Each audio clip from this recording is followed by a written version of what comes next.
Vamos a grabar entonces. Los voy a saludar. Muy buenos días a todos. Vamos a ver si vamos a permitir grupos de 4. Voy a cerrar aquí la ventana para que se me fue el Espíritu Santo. Ya. Entonces, hoy día les voy a compartir entonces un PPT que espero que ahí eh, vamos discutiendo y conversando sobre la historia de el origen de la genética como disciplina, en la cual está incorporado o involucrado, obviamente, Gregorio, pero lo que yo voy a tratar de mostrarles es que no es solo. Y yo admiro mucho a Gregor, y creo que hizo un aporte sin igual, pero lo que a mí me motiva es presentarle otros investigadores que también hicieron aportes y también algunas controversias que existen en cuanto al trabajo de Mendel, ¿ya? Así que eso es más o menos lo que vamos a tener hoy día. Así que les voy a compartir pantalla entonces. Y, y entonces, como les decía, yo en algún momento les voy a ir mostrando las preguntas del taller, pero voy a pasar y entonces les voy a dejar después un momento para que las contesten todos juntos, ¿ya? Y obviamente les voy a ir haciendo otras preguntas y para que conversemos. Eh, ¿Ya?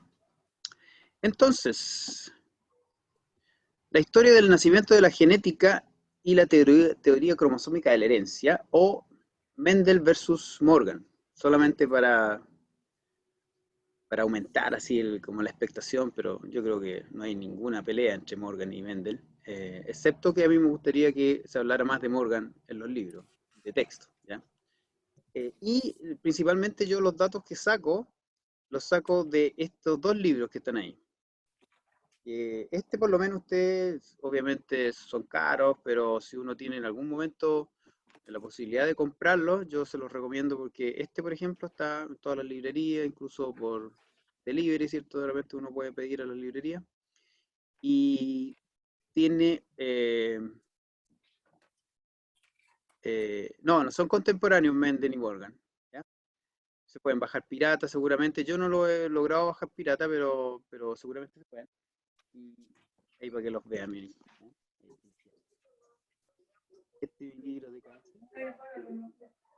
Y este otro también es muy bueno, que se llama justamente La historia de la genética, ¿ya? Y que es escrito por Stutterband, eh, que es o que fue un doctorante de Morgan. Entonces ahí eh, la historia está contada directamente por el protagonista, ¿ya? Así que vamos a ver aquí el aporte y la discusión de justamente otros investigadores como De Bryce, como Correns, como Bateson y como el mismo Morgan, ¿ya? Aquí tenemos la fotito ahí de un peladito que es colega nuestro, de profe de mío, que él también hace clases de didáctica allá en Estados Unidos y también hay materiales que él genera sobre la historia, como para enseñar, obviamente, conceptos biológicos, pero también, eh, perdón,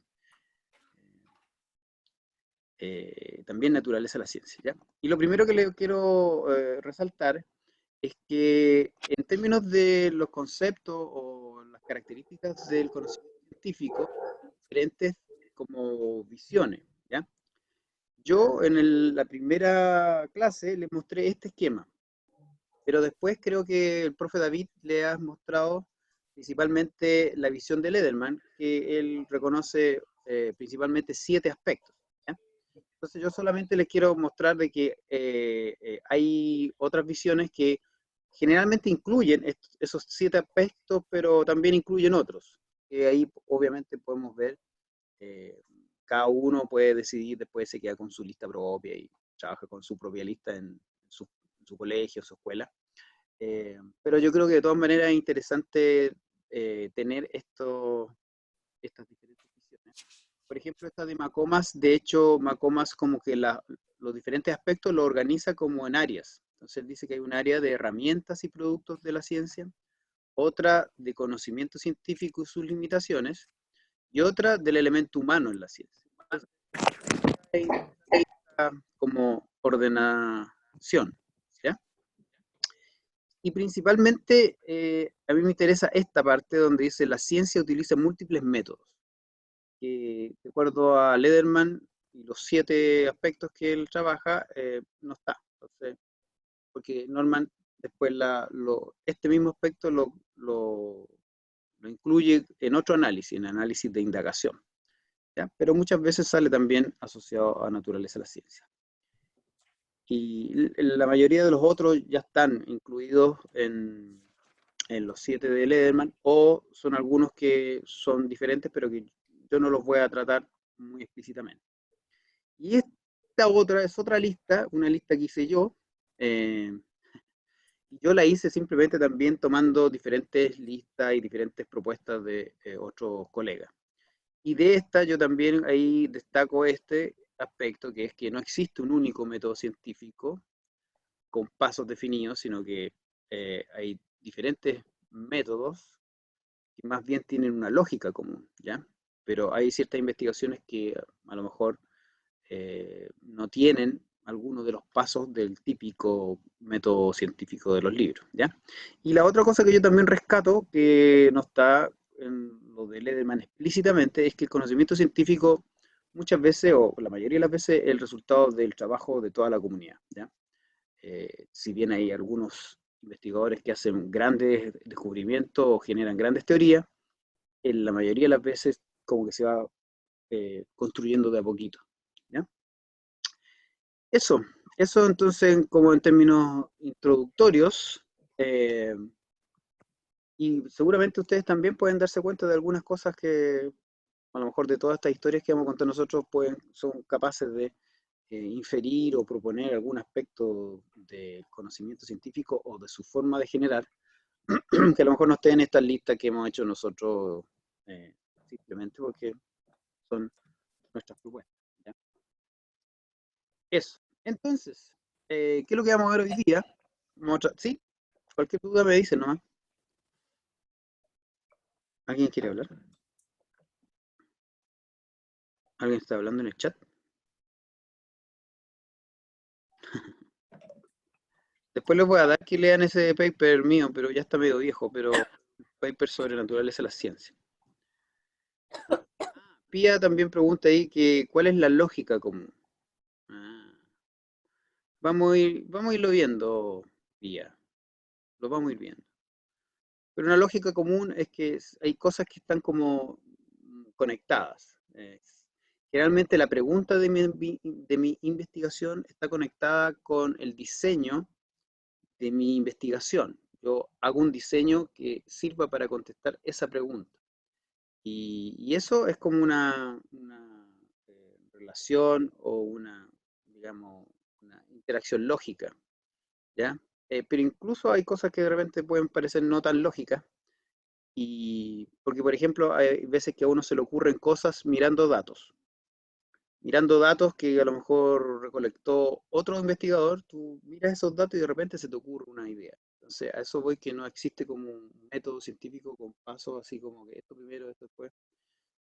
Es como, eh, yo lo dejaría más como libre, y creo que David, no sé si lo puso, pero acaba de haber una propuesta donde pone el método científico como una rueda, y que en el centro está, digamos, a lo mejor la pregunta de investigación, pero a partir de esa rueda, o sea, como que uno puede como partir o seguir con diferentes pasos, por así decirlo, ¿no? Hay como uno, ¿ya?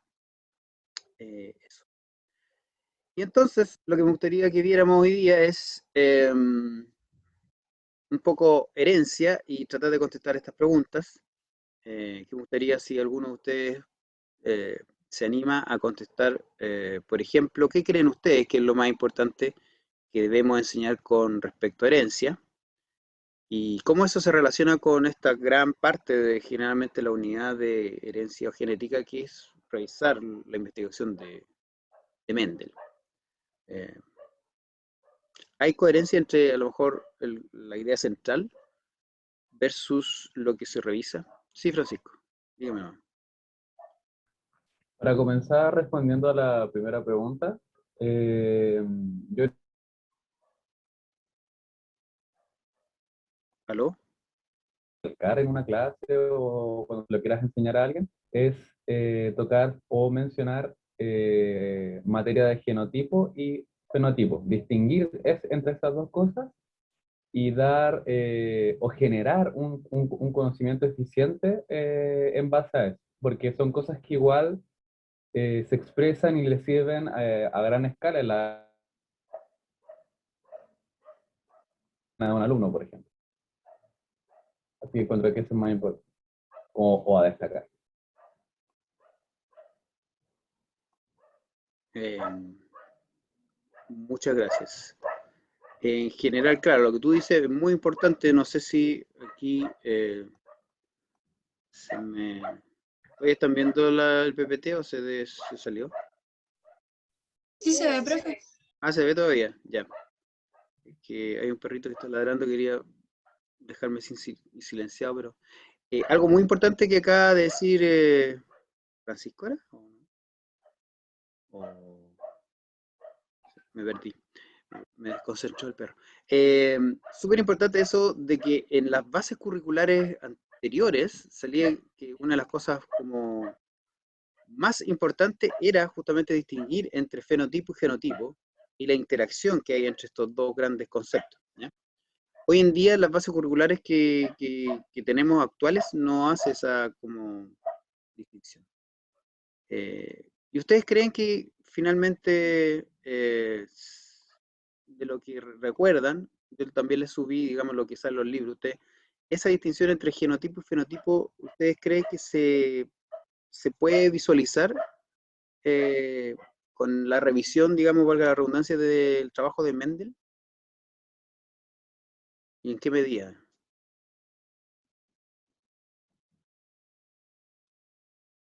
Alguien más que no sea Francisco. De ahí seguimos con Francisco, para darle la oportunidad a otros o incentivar a otros.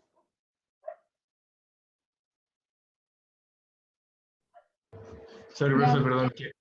Dale, Anto. No, la verdad, siento que dentro del concepto de Mendel, cuando se empieza a ver herencia, a mí al menos cuando lo vi en el colegio se me hizo entretenido que mostraran el experimento de Mendel con las arvejas y las flores y todo, porque lo hace más real que solamente conceptos. Eso. Ya. Gracias, Antonia. ¿Y Alonso quería agregar algo? Sí, quería preguntar que, perdón, porque estoy medio disperso, lo que pasa es que un amigo le dio apendicitis, entonces como que estaba pendiente de eso. Estamos respondiendo a la primera pregunta, ¿no? Ánimo. ¿Cómo? Estamos respondiendo a la primera pregunta, ¿no? Estamos más o menos respondiendo la primera pregunta, aunque yo la modifiqué un poco diciendo sí a la respuesta que dio creo que Francisco, de que lo más importante era como genotipo-fenotipo, si eso se logra revisando el experimento de Mendel. Sí, la verdad es que sí. O sea, yo creo que también encuentro importante, como también complementando lo que dijo la Anto y el Francisco, es que como lo más importante que se puede hablar también de herencia es la aplicabilidad que tiene esto como en el mundo real, porque yo digo, si es que sí, en realidad como dijo la Antonia es como súper entretenido ver el tema de las arvejas, pero si es que tú no puedes en realidad como los estudiantes como si no pueden como tocarlo o verlo como de manera más empírica, es como súper complicado como también demostrarlo. Es como decir, no sé, yo siempre me acuerdo que nos decían que por ejemplo el pico de viuda, como esta formación de pelo que se hace, o el lóbulo pegado, o el dar vuelta a la lengua, eran eso. Entonces, no sé, yo llegaba así a mi casa y le decía a mis hermanos y a mi mamá y a mi papá, le decían, a ver tu pelo, a ver tu oreja, a ver tu lengua. Entonces yo creo que también por eso, por ese lado vendría como muy fuerte, porque, no sé, y ahí se puede ligar con el tema fenotipo-genotipo, porque resulta que mi mamá tiene el, ¿cómo se llama esto? El pico de viuda, Ujú. mis hermanos, pero mis hermanos y yo no lo tenemos, y mi papá tampoco, entonces ahí también podemos ir como jugando con el tema fenotipo-genotipo y bla, bla, bla. Ok. Gracias, Alonso. Claro, aparte de las pescas, como decía Antonia, también es interesante ver que hay ciertos rasgos humanos que tienen esta como herencia mendeliana y que uno puede más o menos relacionar con sus progenitores, con sus papás, sus abuelos, los rasgos y más o menos seguirlos. Es decir, yo por ejemplo tengo el dedo súper derecho, ¿ven? Y muy, claro, Alonso lo tiene dobladito, eso también es una diferencia genética. Pero ya, estamos más o menos de acuerdo con qué sería lo importante. Sería importante entonces genotipo, fenotipo y que los rasgos se transmiten y ojalá ponerlo en el contexto cotidiano. Que a la PIA le parece que es importante comprender, digamos, quiénes somos o de dónde venimos también, ¿ya? Y ustedes saben, ¿y qué recuerdan aparte, no sé si recuerdan algo más aparte de lo de Mendel, en términos de qué sabemos de la investigación que da origen a la genética? ¿O qué es qué de lo que han visto o recuerdan de Mendel es lo que más les llama la atención? Más o menos lo que respondió también Antonia, pero... eh, A mí me llama la atención que sea un trabajo tan minucioso y súper dedicado y que equivale también mucha observación y constante revisión de lo que está pasando y de cómo eso va transformando y como ir correlacionando esas transformaciones. El por qué esto tiene este efecto ahora en relación a lo que era antes y en relación a su entorno. También respondiendo un poco como a lo de la misma inferencia que hay del genotipo y el fenotipo.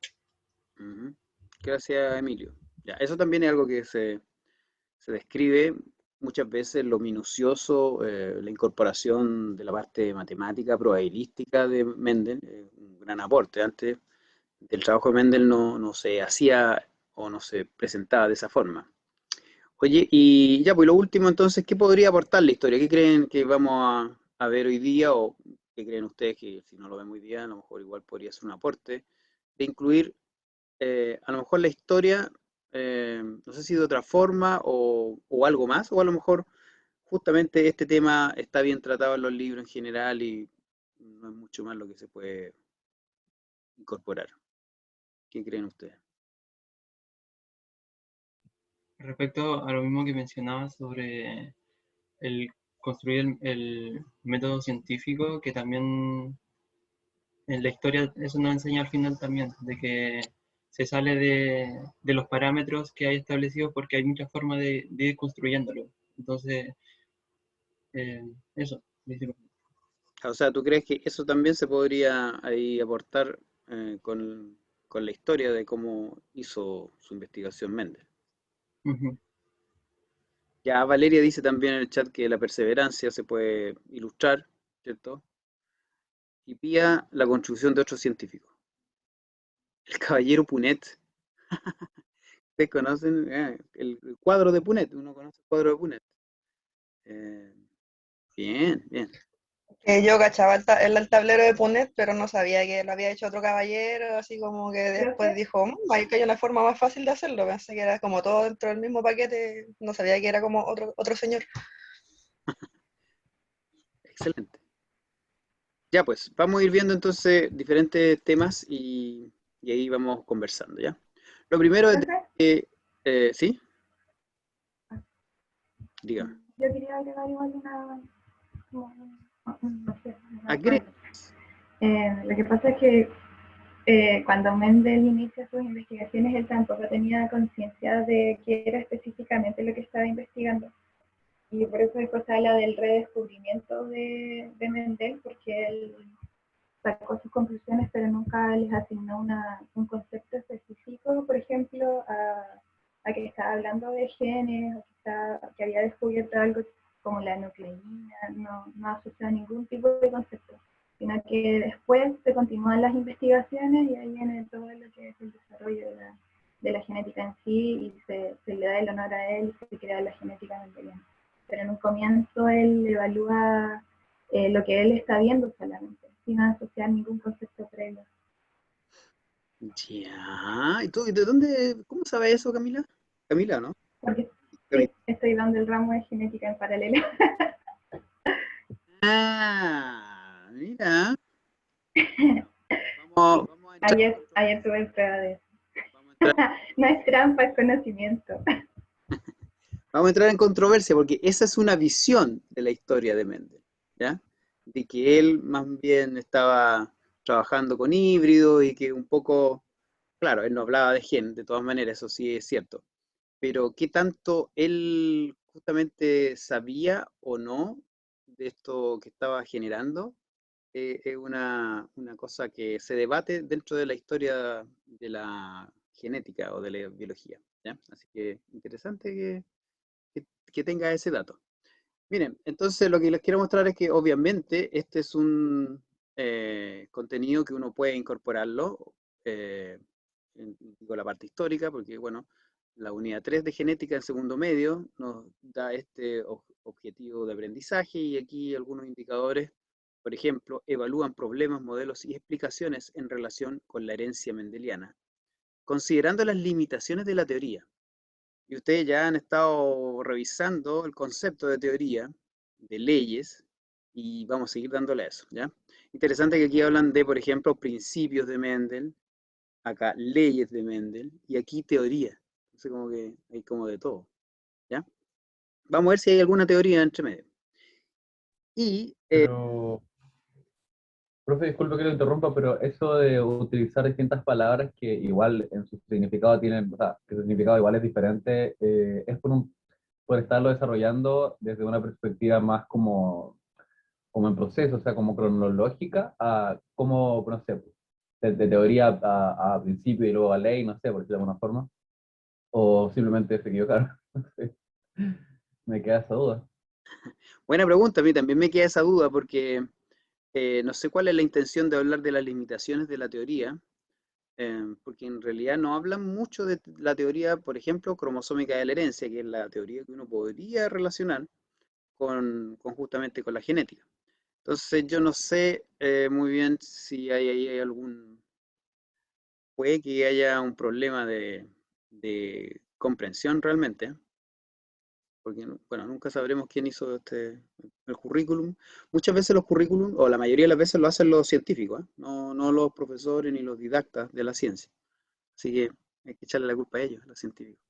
Ah, entonces también tienen un carácter subjetivo, No, muchas veces los entre científicos todo. manejan también esta parte más epistemológica, así que puede que sea un error o puede que a lo mejor no estemos viendo eh, el real como sentido, ¿ya? Con ese tipo de cosas históricas, por ejemplo, o sea, con de registro, se suele tener subjetividad en su desarrollo cuando se plantea en algún libro o en algún currículum. ¿Se suele encontrar cosas así? Bueno, hay interpretaciones diferentes. En general, bueno, los que hacen estudio historiográfico van a la fuente y generalmente tienen ciertos datos reales, digamos. Pero claro, hay otras cosas que quedan más a la interpretación. Como lo mismo que decía Cami, de que Mendel así como no pensaba mucho lo que estaba haciendo. Vamos a ir viendo eso. Ya, aquí está lo típico, digamos, mostrar alguna, digamos, línea de tiempo o mostrarnos a Mendel ahí trabajando con su guisa. Esto es como lo típico histórico que incluyen los libros de texto que yo también les subí ahí para que lo revisaran. Y aquí hay una actividad del libro también, de ese libro que yo les mostré, y que me gustaría que ustedes la evaluaran o dieran su opinión en términos, principalmente con lo que estamos centrados en este curso, que es comprender un poco cómo se genera el conocimiento científico. De acuerdo un poco a lo que se les pide aquí a los estudiantes, que se organicen duplas, averigüen diversas fuentes confiables, la vida de Mendel, dónde y cuándo nació, a qué monasterio ingresó, qué estudio académico realizó. Todos cuentan de que no le fue mal para ser profesor, reprobó la, digamos, la prueba que había. ¿Qué publicó, perdón, a partir de esta investigación? después dicen, elaboren una presentación digital que les permita comunicar, ahí, bla, bla, bla. Y lo último, como pregunta de reflexión, dice, ¿en qué medida la presentación digital que efectuaron les facilitó la divulgación de los nuevos conocimientos que descubrieron? ¿Ustedes ven que aporte algo esta actividad, principalmente centrándolo en el desarrollo del conocimiento científico? ¿Creen que con esa investigación podrán llegar y con las cosas que le piden, digamos, que incorporen, se podrá tener algo de eso o como que le falta? ¿Qué creen ustedes? Profe, ¿Mm? No, es puro bla bla. o sea, que uno puede aprender del Pero es un contexto puro que bla está, bla. pero Camila, Sí, perdón, Sí. estaba hablando Camila. Mahoma nomás, dice Alonso. Tanza dice puro Kawin. Pero no sé si estaba hablando Valentina también. Pero en general parece que no apuntara tanto a que Hay finalmente dos factores que sí, solo dos factores de todas las preguntas. ya. Por ejemplo, estudios académicos que realizó, que Ujú, pueden darse a entender también como el pensamiento de la época que lleva a las ideas que tomó, porque también hay una influencia en estudios en animales, ujú, y el tal vez en qué consistió la investigación de las plantas para hacer un modelo tal vez. ujú. Y lo demás, no. Ya. Bien, bien. O sea, es probable que uno pueda mejorar un poco la actividad, ¿cierto? Incorporando a lo mejor otros temas que a lo mejor apunten más explícitamente a cómo se genera el conocimiento científico. Aquí, como ustedes decían, en general como que va más a la parte que igual es entretenido también ahí, que ponerle algo de historia así media en las bambalinas, pero que eso ojalá siempre lleve a conocer mejor cómo, claro, la copucha que lleve por lo menos un poco de historia de cómo se generó el conocimiento, ¿ya? Bueno, ya entonces voy a empezar a darle alguna información que yo tengo para ustedes. Acá yo tengo una parte de la traducción del artículo original. El artículo original estaba en alemán, ¿ya? Por lo tanto, lo primero importante fue que el artículo se tradujo al inglés, que ya en ese tiempo empezaba a ser una de las lenguas más leídas, aparte del francés, que también era como típico en esa época. Pero en términos como de aumentar su difusión, la primera gran cosa que hubo es que fue traducido al inglés, ¿ya? Por Bateson, ¿ya? William Bateson. Y entonces aquí les quiero mostrar, este es el original y aquí está traducido, para que vean un poco, aquí se resume el objetivo del trabajo, ¿ya? Al comienzo del artículo, donde dice, el objetivo del experimento fue observar estas variaciones de los híbridos en el caso de cada par de caracteres diferenciados y así deducir la ley de acuerdo a la cual ellos aparecen en las generaciones sucesivas. El resultado mismo del experimento será entonces tantos experimentos separados se hagan. Igual, imagínense, traducido del alemán a un inglés que tampoco es actual, porque este es el artículo original de 1900 y algo que fue la traducción. Entonces, de este extracto, uno ve que finalmente el objetivo del trabajo declarado por Mendel es en rigor probar una hipótesis o buscar eh, sacar una ley, claro. Como dice Pía, parece que no era tan como inocente el trabajo de Mendel, que algunos también. Estoy totalmente de acuerdo que hay algunos historiadores que muestran de que él principalmente era como un hibridizador, y que estaba mostrando lo que encontró con su híbrido. Pero si uno analiza el texto original, o por lo menos el traducido, porque yo no manejo mucho el alemán, así que no lo voy a hacer, al parecer Mendel tenía una hipótesis de que los rasgos, ya podríamos decir que los rasgos eran particulados y no una herencia mezclada o una herencia de mezcla, que era lo que estaba más en boga en ese tiempo. Y yo creo que eso es una de las cosas más importantes por las que hay que enseñar Mendel, ¿ya? Porque Mendel fue el primero o el que dio evidencias más fuertes de que la herencia es particulada, ¿ya? Obviamente hoy en día sabemos que es particular, pero muy compleja, ¿cierto? Datos cuantitativos donde hay mucha interacción de gen y todo, pero en ese tiempo se creía que era una mezcla, ¿ya? Una mezcla en la sangre, etc. Entonces, es muy importante que Mendel ya tenía en su mente, por lo menos del objetivo, que generalmente uno en el objetivo de la investigación pone para qué fue hecha, ya pensaba de que había alguna regla de esto, ¿ya? Y lo otro que se dice también es el modelo que usó Mendel. Oh, qué interesante, súper bien elegido el modelo. ¿Por qué lo eligió? Bueno, si uno ve el paper original, si quieren yo les subo el paper original, ¿eh? No lo quise subir porque son hartas páginas de inglés antiguo. ¿Por qué eligió Mendel estos rasgos? Nuevamente, aquí tenemos un párrafo, ¿cierto? Un pasaje del paper, dice, esto es lo que traduje yo acá para ustedes, dice, algunos de los caracteres reconocidos no permiten una separación cierta y precisa, ya que la diferencia es de más o menos en la naturaleza, lo cual es difícil de definir. Estas características no pueden ser utilizadas para experimentos de separación. Entonces, nuestro amigo Mendel, también en su paper, sin ningún tapujo, nos dice por qué eligió esos 7 rasgos. Esos 7 rasgos Mendel los elige porque son los 7 rasgos de Bison sativa que más fácilmente uno puede reconocer 2 estados. Entonces, alguien podría decir, oye, entonces está haciendo como trampa, porque me está diciendo que el trabajo lo hizo con ciertos rasgos y no con todos.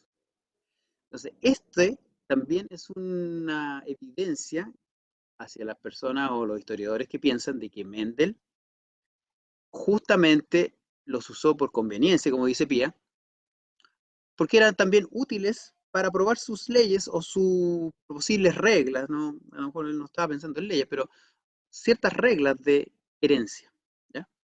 Entonces, de revisar el manuscrito original, uno ya puede ir viendo de que Mendel tenía, parece, una idea bien clara, que era describir cómo era la herencia, ¿ya? Entonces, ¿cómo van quedando? ¿Cómo van quedando? Ya. Y entonces, ¿cómo surgen estos resultados? Porque generalmente aquí les tengo la tabla que sale en todos los libros de los resultados de Mendel. Dice, semilla lisa por semilla rugosa, flores púrpuras, flores blancas, F1, F2 y la proporción. Diga, ¿alguien quería hablar? Dígamelo. Sí, no, era una pregunta con la diapositiva anterior. Dígamelo. Era, la discriminación que hace de los rasgos, o sea, hoy en día también se hace discriminación de rasgos en varias áreas o en varios estudios, pero se hacen con un fundamento detrás, una razón de por qué. Aquí no lo hizo. Y eso a futuro salió bien porque como que la chutó. Nunca me ha quedado claro. Ah, no, o sea, estamos interpretando de todas maneras lo que escribe Mendel en su artículo, pero él está diciendo que él lo ocupa porque justamente tiene una razón, que es que estos rasgos se pueden diferenciar claramente y hay otros rasgos que no se diferencian como tan claramente en la naturaleza. Él está diciendo que es la naturaleza.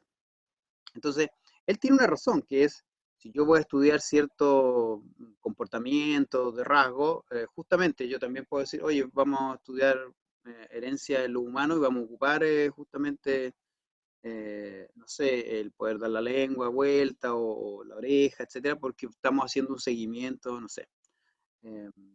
Si uno explica por qué ocupa ciertos rasgos, por qué utiliza cierto método, no debería haber problema.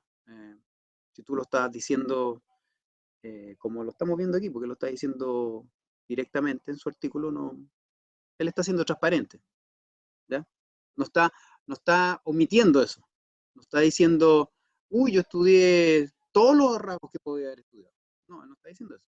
Él está diciendo, yo estoy estudiando estos 7 rasgos que son los más fáciles de discriminar entre un fenotipo, para ocupar la palabra que ustedes están diciendo, y otro fenotipo. ¿Ya? Y esta es la tabla que sale, bueno, esto lo saqué del Griffith, que es un libro de genética, ya como universitario, pero en general también sale esta tabla en los libros de texto, muchas veces. Entonces, semillas lisas, semillas rugosas. Todas lisas, la F2, 5.474 lisas y 1.850 rugosas. ¿Ya? Proporción 3:1, muy aproximado. Semillas lisas. ¿Alguien me puede decir o puede elucubrar de dónde salen estas más de 7.000 semillas? ¿Cómo obtiene este dato? ¿Ustedes se imaginan o se han preguntado alguna vez cómo se obtiene ese dato de semillas? ¿Por las tablas? Tablas. ¿De dónde salen estas 7.000 semillas? ¿De dónde saca uno las semillas? De una plantita. ¿De dónde saca las semillas?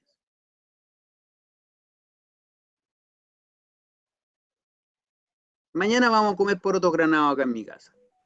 De las vainas de arveja. Vainas. Ya, seguramente aquí, justamente de las vainas. ¿Y dónde están las vainas? ¿En la planta? En la planta, muy bien. Y así no, esto no es conveniencia, pues, si así se hace la ciencia, uno trabaja con un modelo útil y lo que tenemos que preguntarnos aquí, bueno, ¿cuántas plantas son las que originan estas 7.000 semillas? Po? ¿Se saben cuántas plantas? ¿De dónde? ¿Cuántas semillas vienen por vaina? ¿Nunca pensaron eso? No se sabe específicamente. Eran como 50.000 plantas. No eran tantas plantas. Pero ojo, eso es lo primero que hay que pensar. Este resultado es como un resultado total, ¿ya? De muchas plantas a las cuales yo, en este caso estoy hablando de la semilla, también hay rasgos, por ejemplo, tallo largo y tallo corto, que ese va a ser un dato por planta. Pero el dato de semilla, en ninguna parte aquí dice de la tabla, esto es el promedio por individuo o es la suma, no nos dice. Entonces, eso es muy interesante. Aquí les voy a mostrar nuevamente la única tabla que tiene el trabajo de Mendel.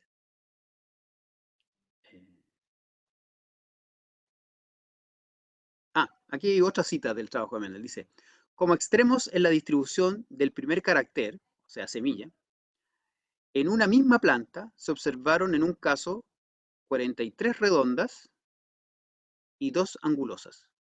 Y en otra, 14 redondas y 15 angulosas. Ahí Mendel nos está explicando que el primer carácter en una planta a él le dio en la F2. En un caso, 42 redondas y 2 angulosas. En otro caso, 14 redondas y 15 angulosas. En este último caso, digamos, la proporción no es 3:1, es 1:1. Y en este otro caso, ¿para qué decir? Es como 20:1. Entonces, lo que Mendel nos muestra aquí, o los libros de texto nos muestran, es la suma de todos los datos de Mendel. ¿Ya? Esta es la tabla con datos originales de Mendel. ¿Ya? Entonces, aquí está la planta 1 y aquí estamos viendo 2 de los rasgos que les digo. Forma de la semilla y el color de la albúmina, ¿ya? O digamos, finalmente de la semilla. Entonces, aquí él nos está mostrando sus datos reales, sus datos normales. Dice, de hecho, él dice, la distribución de los caracteres varía en diferentes plantas. A modo de ilustración, se muestran las primeras 10 plantas o los primeros 10 individuos de ambas series de experimentos. Cada experimento es de acuerdo a un rasgo. ¿Ya? Entonces dice, planta 1 45 redonditas, 12 angulosas. Más o menos 13:1. Segunda planta, 27:8. 3 por 8, 24, ya más o menos. La plantita número 6, 26:6. Estos son datos originales del trabajo de Mendel, ¿ya? ¿Cuál será la razón de los rasgos en cada individuo? En cada individuo. Denme algún ejemplo. Sigamos con la rugosidad o lo liso. ¿Pueden sacarme cuál es la razón del 1? Y a lo mejor del 2. Ahí a lo mejor. La del 1. La del 1 es como se... David se nos está emocionando, David. Estos son datos históricos. Lo están viendo por primera vez con sus ojos. ¿Tienen algún dato o proporcionalidad de algún individuo, de alguna planta?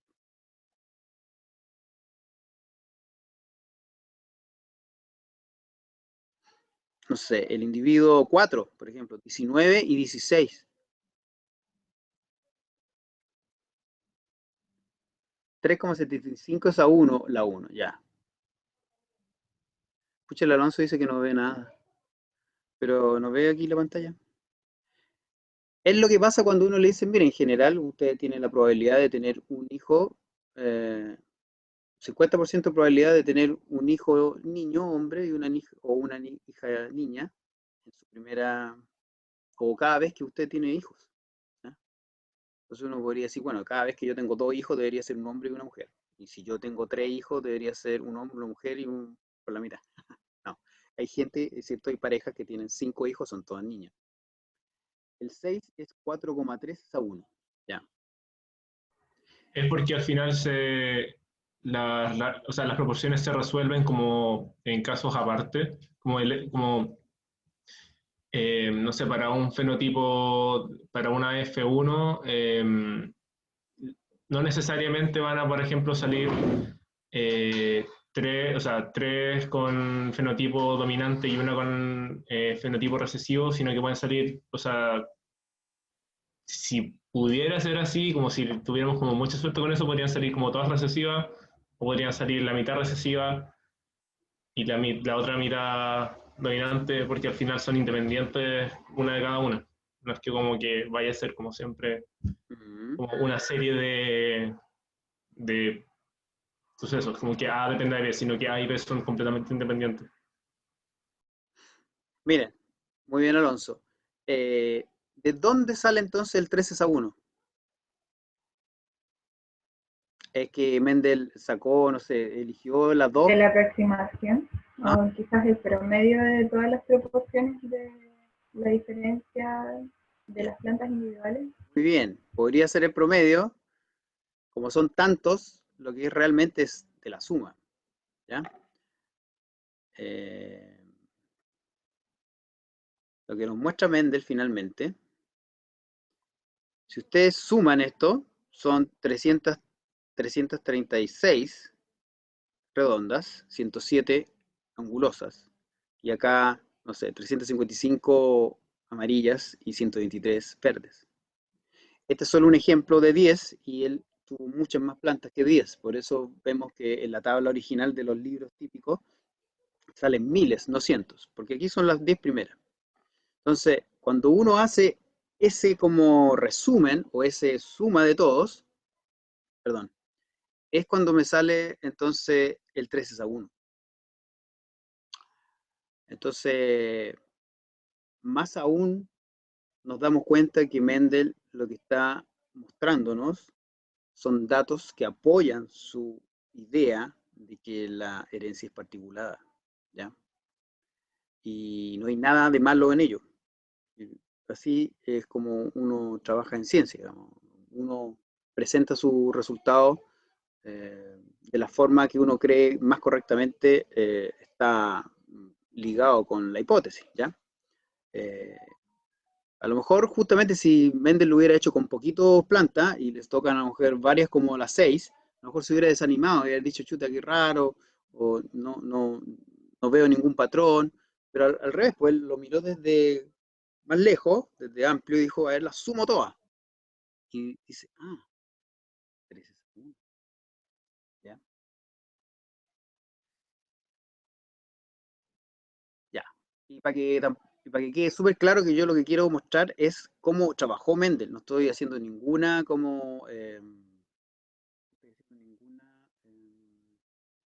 no estoy juzgando a Mendel, o si lo juzgo súper bien. Tiene mi mejor impresión. Aquí tenemos, justamente del libro que yo les mostré de la historia de la genética, todos aquellos investigadores que hicieron lo mismo que Mendel, ¿ya? Dentro de los cuales están dos de sus redescubridores, Correns y Churchmark, ¿ya? Y aquí ellos trabajaron con lo mismo. Imagínense aquí Bateson, que fue el que lo tradujo su trabajo. Miren, él trabajó con 11.000 amarillas y casi 4.000 verdes, ¿ya? Wing, ¿para qué hablar de Derbyshire? 100.000 contra 36.000. O sea, no es que Mendel haya trucado datos o ha hecho cosas que no le iban a dar a otros. Fue tan transparente que justamente lo que él hizo fue capaz de ser, digamos, hecho de nuevo por otros investigadores, que es un poco lo que uno espera de la ciencia, ¿ya? Y justamente se vieron que los resultados son más o menos lo mismo, en términos como de proporcionalidad, ¿ya? Así que en ese sentido, Mendel perfecto. Lo único que estoy diciendo yo, o estoy tratando de mostrar la evidencia, es que Mendel parece que sabía muy bien lo que quería hacer y él tenía una idea o una teoría, o una hipótesis, ¿ya? Y lo que fue encontrando fueron pequeñas leyes o a lo mejor reglas de cómo ocurría esto, ¿ya?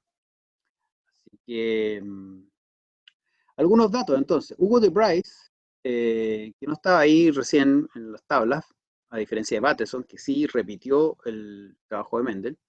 Hugo de Bryce era un estudioso de principalmente la evolución y conoció a Darwin, viajó hasta Inglaterra y conoció a Darwin. Y cuando conoció a Darwin, Darwin le dijo que lo que finalmente faltaba por hacer en su teoría era justamente tener claro el mecanismo de herencia. Y ahí Bryce se fue así como iluminado y dijo, ya, me voy a dedicar entonces a la genética y a la herencia. Y él llegó a resultados muy parecidos a los de Mendel.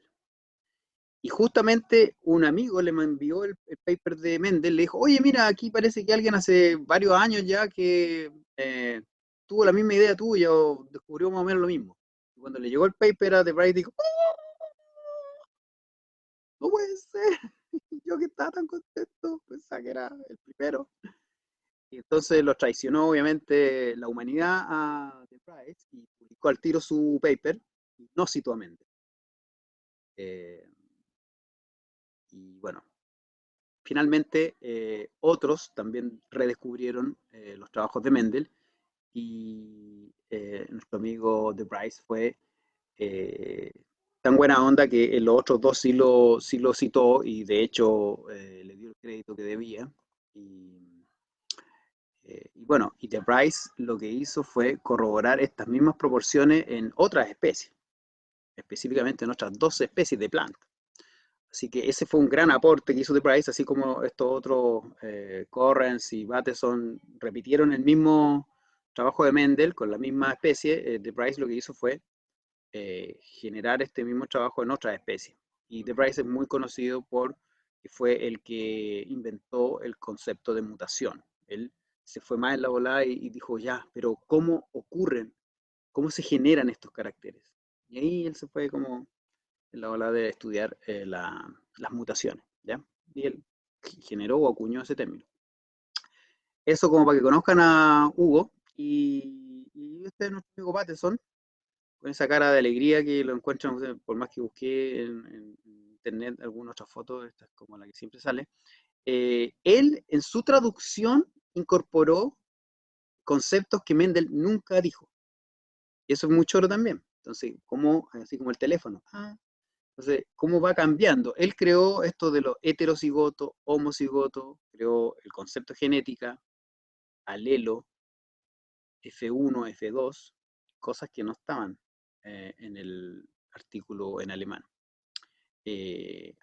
Bueno, Hugo de Bryce, de hecho, en su artículo, digamos, original, el que, digamos, describía estos posibles como factores, él le llamaba pangenes.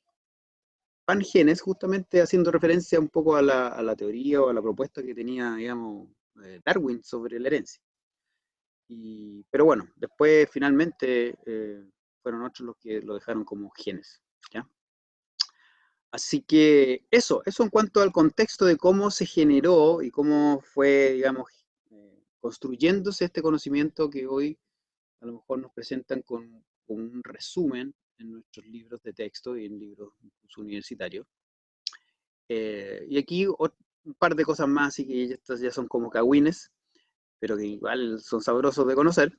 Que Ronald Fisher, seguramente ustedes no lo conocen, pero Ronald Fisher fue uno de los que creó también la parte de la estadística y también parte de la biología de poblaciones. Ronald Fisher debe haber sido una de las personas más inteligentes que ha pisado esta tierra y fue uno de los que empezó a dudar de si finalmente Mendel había hecho si eran los datos realmente reales, ¿ya? Él los encontraba muy perfectos. En términos como probabilísticos era muy difícil que fueran así. Pero acabamos de ver que otros también encontraron esos más o menos proporciones, a no ser que todos los demás hayan también trucado sus datos para parecerse a los de Mendel, que no creo, ¿ya? Hoy en día, bueno, hay un paper clásico también de como el año 30 de Fisher, donde que acusa a Mendel de eso, pero en general yo voy porque Mendel está en lo cierto, y lo que sí hizo a lo mejor fue presentarnos de la mejor forma evidencia que apoyaba su hipótesis, ¿ya? Y otra cosa que también digamos, se discute es si realmente a Mendel no lo leyeron así por casualidad o si realmente no lo leyeron porque les cayó mal o porque finalmente su trabajo era como muy adelantado a la época y los que lo leían no le creían, entonces no lo citaban y así, ¿ya? Eso también es una cosa que se sigue discutiendo hasta hoy en día, ¿ya? Eso. No sé si hay alguna duda, consulta. Quiero saber chismes de los detractores. La primera pregunta entonces que me gustaría que ustedes contestaran en el taller, como les dije, está en un buzón, lo pueden bajar, está en Word, lo llenan ahí con los nombres de los talleristas del grupo, es, de acuerdo con la información revisada hasta ahora, escriba cómo se generó el conocimiento sobre la herencia atribuido a Mendel y qué tipo de conocimiento es, ¿ya? Para ello, reconozca en su relato 3 aspectos de la naturaleza de la ciencia. Un poco de lo que yo les he conversado, de lo que le he dado como datos, y si tienen alguna duda o tienen algún dato ahí, me puedo volver, o cuando estén trabajando, yo puedo ir a cada uno de los grupos y ahí se los doy. Bueno, el PPT también está ya en el aula, así que lo pueden bajar. Un poco me gustaría que desde su propia opinión y justamente incorporando aquellos aspectos que ustedes reconozcan como grupo, que a lo mejor son diferentes a los de otros grupos, como este relato que a lo mejor yo le he dado un poquito más de información de la típica que sale en los libros, da una señal o digamos, un escenario un poco más complejo de cómo se fueron generando estos conocimientos, o a lo mejor en términos de autores, por así decirlo, el mismo Mendel que ustedes reconocen como el creador, pero justamente la idea es que ustedes me digan cómo piensan o cómo ven que él fue proponiendo este conocimiento. Si lo presenta como una simple observación, si al parecer es más que una observación. Las leyes en general son como regularidades o relaciones causa-efecto que uno ve en la naturaleza y que muchas veces pueden estar solas sin una teoría detrás. Al parecer había teoría aquí. Todo eso ojalá lo puedan incorporar en esa respuesta. Y para terminar, y así dejarle el mayor tiempo posible para que trabajen, me gustaría contarle un par de historias más en términos de cómo fue evolucionando el conocimiento, porque hasta aquí les he contado más o menos lo que hizo Mendel, con un poco más de información. Pero después de Mendel, ¿qué? ¿Ya? Bueno, William Bateson, que ya dijimos que era un genetista y biólogo inglés que fue el que tradujo el paper de Mendel, él también hizo trabajos de justamente estudios de herencia y de caracteres en animales, ¿ya? Era como a lo mejor algo más para aumentar o ver si se reconocían las leyes de Mendel o estos principios en otras especies, en otros grupos. Y entonces él encontró este resultado. Miren, lo que hizo él fue trabajar con estos tipos de gallina, de especies de gallina o de grupo, y podíamos reconocer entonces el rasgo de tener plumas listadas y no listadas, ¿ya? O lisas. O sea, listadas quiere decir que son así como blancas con negro versus no listadas. Entonces, cuando él cruzó o cruzaba un listado con un no listado, que podría ser el símil, ¿cierto? De un rugoso con un no rugoso, más o menos asumiendo dos tipos de caracteres o dos versiones del carácter, él encontró que obviamente 100% listadas. Por lo tanto, ¿qué podríamos concluir del rasgo ser listado o no listado? ¿Qué pueden concluir de acuerdo a Mendel?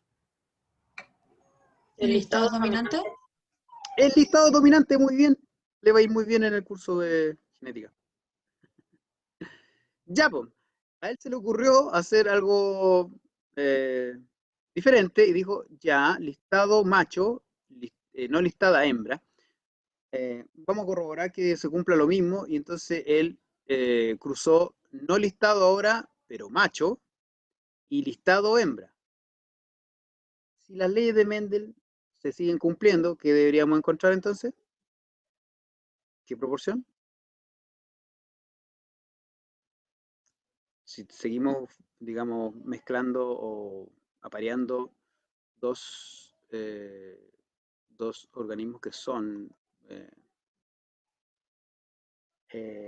no que mezclemos estos que salieron aquí, que sería la F1 en una F2, Giuseppe, sino que, como dice Pía, claro, David, es lo mismo, pero solamente cambiado los sexos. Entonces, si las leyes de Mendel se cumplieran sin ningún problema, sería lo mismo cambiar el sexo, por lo tanto deberían ser 100% listados también, ¿cierto? Porque estoy cruzando un macho no listado con una hembra listada y acabamos de ver que parece que el rasgo listado es el dominante. Solamente por cambiar el sexo no deberíamos encontrar diferencia. Miren que se están acordando. Algo de la herencia ligada al sexo. Bueno, lo que encontró Bateson fue eso. 50% de los pollitos que salieron eran listados, pero 50% de los pollitos eran no listados. Y más encima, correspondían totalmente a diferencias en sexo. O sea, los listados eran machos y los no listados eran hembras. ¿Cómo se puede interpretar este resultado? Si ustedes estuvieran ahí en el laboratorio de Bateson y Bateson llegara con estos resultados, se los presentara así como se los presento yo en una reunión del grupo de laboratorio, ¿qué le dirían ustedes a Bateson? Profe, yo creo que... ¿Por qué maquiavélico? No, él se habría ido. ¿Qué habría pasado? A ver, ¿qué explicación podrían haber dado ustedes? ¿Qué se les podría haber ocurrido? ¿Qué está pasando aquí? ¿Mm? Que puede haber otro factor en el cruce. Ya, hay algo que podría estar ahí teniendo algún papel, ¿cierto? Bueno. Sí, chingo. Lo que hizo Bateson fue enojarse y tomarlo de la peor manera. Bateson lo que lo que concluyó finalmente es que esto era contrario y finalmente era no apoyaba las leyes de Mendel, ¿ya? Y que finalmente los rasgos no eran discretos. O sea, como que se fue mala Bateson, como que se deprimió. Y después de haber sido el más ferviente defensor de Mendel, sí, se fue. Claro, o como dice Valentina, la ley no se está cumpliendo y eso es lo que dijo Bateson y dijo ya, entonces ya, chao con Mendel. ¿Ya? Así fue.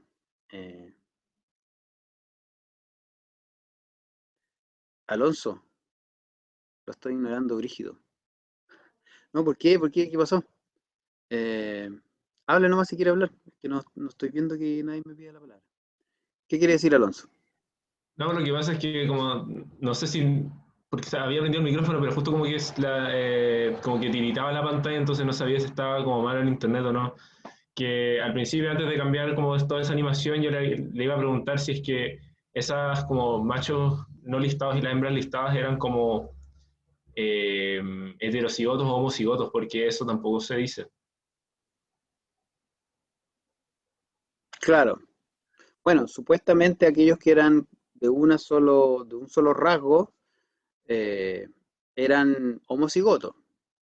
Se supone que uno empieza a hacer los experimentos con líneas puras, ¿ya?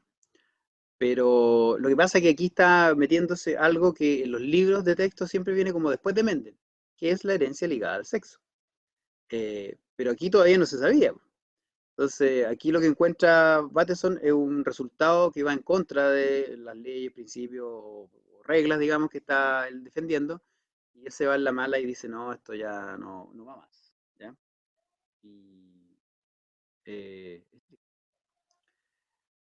en más o menos la misma época, y por ahí les puse yo que Bateson conoció a Thomas Morgan, y fue a su laboratorio en Estados Unidos. Morgan era de origen un biólogo de la reproducción, pero en algún momento cambió a estudiar la herencia, principalmente porque le gustaban mucho las moscas y porque finalmente, eh, después de estudiar el desarrollo, estaba más o menos descrito ya el desarrollo y le interesó ver un poco cómo este desarrollo era, por así decirlo, guiado por la herencia, ¿ya? Y lo que hizo el estudio principal de Morgan, antes que esto, digamos, era justamente describir mutaciones que llevaban a un mal desarrollo de las moscas, ¿ya? Entonces son los típicos trabajos de Morgan describiendo mutantes de moscas con ojos blancos, ojos rojos, sin alas, con patas en la cabeza, etcétera, ¿ya? Eh, pero finalmente Morgan en algún momento llegó al mismo proceso que estaba Bateson, que fue justamente revisar o estudiar a un cierto, digamos, género o cierto sexo, en este caso hembras de ojos rojos, machos de ojos blancos, totalmente claro de que son homocigotos o puros, y lo que él vio es que eran 100% ojos rojos y por lo tanto sabía que el ojo rojo era el dominante, incluso él sabía que era como por así decirlo la versión natural y que los de ojos blancos eran los mutantes, ¿ya? Que no estaban en mayoría en la población, digamos, naturaleza. Y cuando él hizo lo mismo que hizo Bateson, hacer este mismo cruzamiento pero cambiado el sexo, él justamente encontró 50% ojos blancos machos y 50% ojos rojos hembras. Y si bien encontró entonces el mismo resultado, nuestro amigo Morgan no se desanimó y empezó a elucubrar qué es lo que habría pasado, qué es lo que estaba pasando. Y como les decía, él trabajó con muchísimas, miles de moscas, millones en realidad, 25 millones de individuos, y describió más de 500 mutaciones diferentes, ¿ya? Entonces, eh, lo interesante es que Morgan entonces empezó a elucubrar y a ver que a lo mejor esta herencia particulada tenía algo que ver finalmente con el sexo. Y él ya empezó a estudiar de que los sexos diferentes tenían en las células, en este caso, unas cosas pintadas diferentes, que después vamos a llamar cromosomas. ¿Ya? Y entonces aquí es donde salen Boveri y Sutton, que son estos biólogos celulares que estuvieron describiendo la mitosis y describiendo estas cosas que son unos cuerpos que se pueden pintar, y por eso se llaman cromosomas, cuerpos que se pintan, y ellos, independientemente, pero también convergentemente, se dieron cuenta de que el comportamiento de estos cromosomas parece que era muy parecido a las partículas o factores que Mendel y la gente que está estudiando la herencia describía como los que eran responsables de nuestros rasgos. Entonces, si se fijan, por un lado estaban los genetistas haciendo estudios, por así decirlo, macro, en términos de que veían un rasgo, hacían el cruzamiento y veían cómo sería el rasgo, pero en términos de individuo, planta, animal, lo que sea. Por otro lado están el estudio de los biólogos celulares. Y en algún momento se unen estas dos disciplinas o estos dos estudios, y justamente es Sutton y Boveri los que dicen, loco, ahí están los factores de Mendel en los cromosomas. ¿Ya? Morgan, como era cabeza dura, y cito textual a Bateson, es un cabeza dura, no le convencía tanto, por lo tanto, él hizo más estudios, ¿ya? Aquí está, digamos, un resumen de lo que encontraron o de lo que proponían entonces Sutton y Boveri. Los genes vienen en parejas, los cromosomas también se parean homólogamente, los alelos de un gen se distribuyen igualitariamente en los gametos, igual que los miembros de cada par homólogo. Genes distintos actúan de forma independiente, como los cromosomas de distintos pares homólogos, ¿ya? Entonces, si se fijan, Sutton y Boveri lo que hacen es una hipótesis. Ellos hipotetizan de que esos factores de herencia están dentro de los cromosomas, pero todavía no hay una prueba empírica fehaciente. De hecho, Morgan tenía objeciones a esa hipótesis. Él decía, los cromosomas desaparecen durante la interfase. Luego, ¿dónde se van los genes? ¿Dónde se van? Ahí se podrían mezclar, quedar la mezcla. Eso es verdad. Los cromosomas desaparecen. Solo aparecen para la mitosis o para la meiosis. Entonces, eso era lo primero. Es decir, algunos cromosomas, si uno los mira, son iguales. Por lo tanto, esto de que vayan en pares homólogos no me queda tan claro, porque hay algunos cromosomas que yo los veo igual. Entonces, en base a esas dudas de Morgan, él empezó a estudiar a ver si podía, justamente con sus pobres moscas, si podría justamente destruir o manipular cromosomas específicos y ver que eso se relacionaba con rasgos específicos.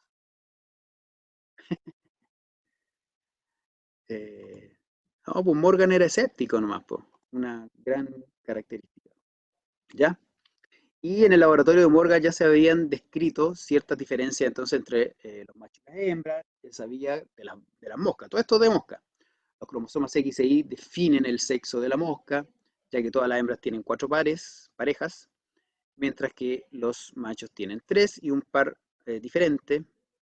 Y Morgan infiere entonces al combinar sus resultados que los alelos para el color de ojo rojo y blanco están en el cromosoma X, pero no en el Y. ¿Ya? Las hembras tendrían entonces 2 copias del gen, mientras que los machos solo 1. Y esta finalmente es la explicación que aparece en los libros cuando finalmente en media página se dice, y la herencia ligada al sexo, como si fuera algo así baladí, como, bueno, también se sabe que hay herencias ligadas al sexo.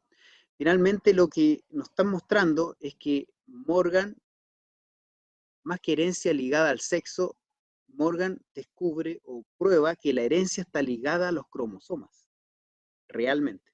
¿Ya? Por eso yo reivindico a Morgan, porque finalmente, bueno, si bien Boveri y Sutton también proponen eso como hipótesis. Finalmente es Morgan el que lo prueba empíricamente haciendo estos estudios de ubicación de genes o factores en los cromosomas. ¿Ya?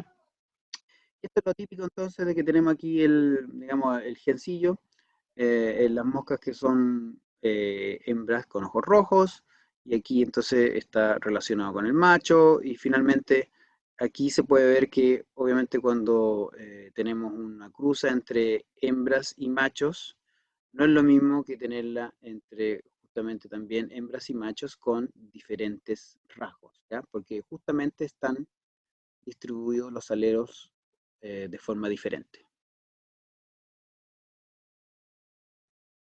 Fuerte, ¿eh? Fuerte, sí. No, o sea, yo me saco el sombrero, Morgan y sus secuaces, que los tenemos aquí en una foto. Eh, bueno, la segunda pregunta aquí es que expliquen por qué dos científicos que tienen los mismos resultados lo interpretan de forma diferente. Eso es algo que a veces no se entiende y me gustaría que ustedes me lo explicaran.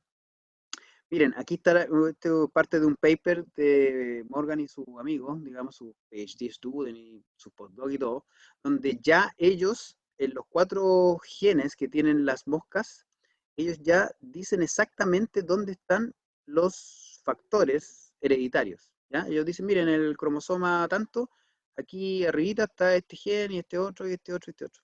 ¿Ya? Eso lo hacen justamente a partir, o lo hicieron a partir de generar mutaciones, ver cómo cambiaban esas mutaciones a través de los cruces.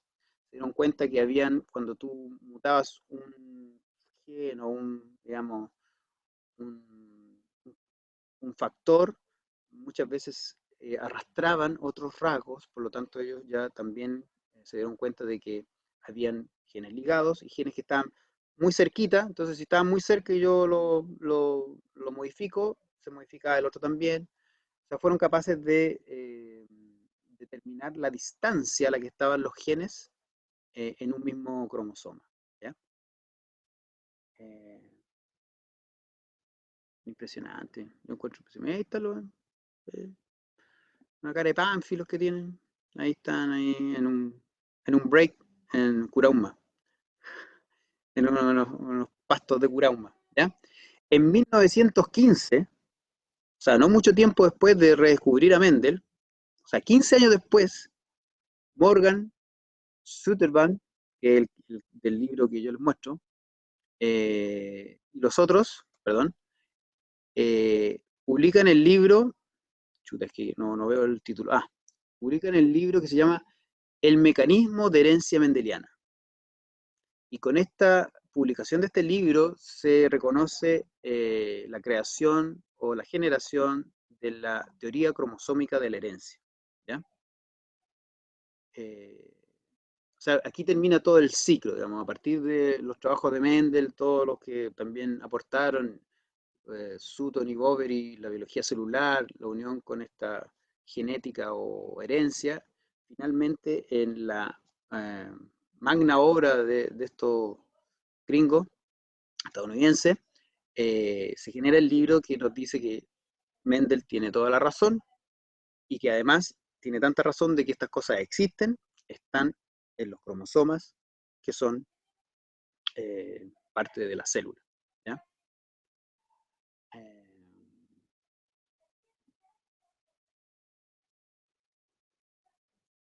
Eso. ¿Cómo quedaron? Y estas son las últimas 2 preguntas. Ahora podemos, yo creo, hacer un alto, porque ya son las 2:15, así que podemos hacer un alto. Esta es la tercera pregunta. Luego de conocer los diversos antecedentes presentados, realiza un esquema de cómo se generó la teoría cromosómica de la herencia, identificando 4 científicos y evidencia de 2 aspectos de NOS. Y explique con este ejemplo la diferencia entre teoría cromosómica de la herencia y ley o principios de Mendel.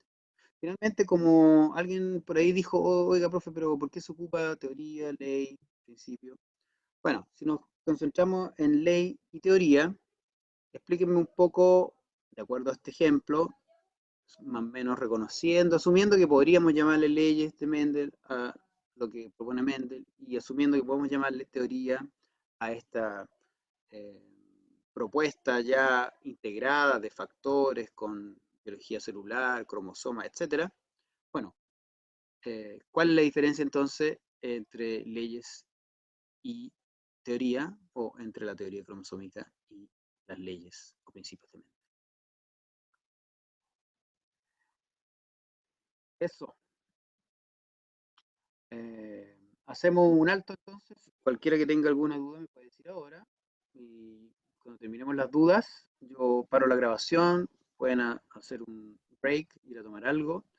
Y Eh, los grupos de inmediato. Así que para que contesten las 4 preguntas del taller. Dígame, Francisco, parece que quiere hablar.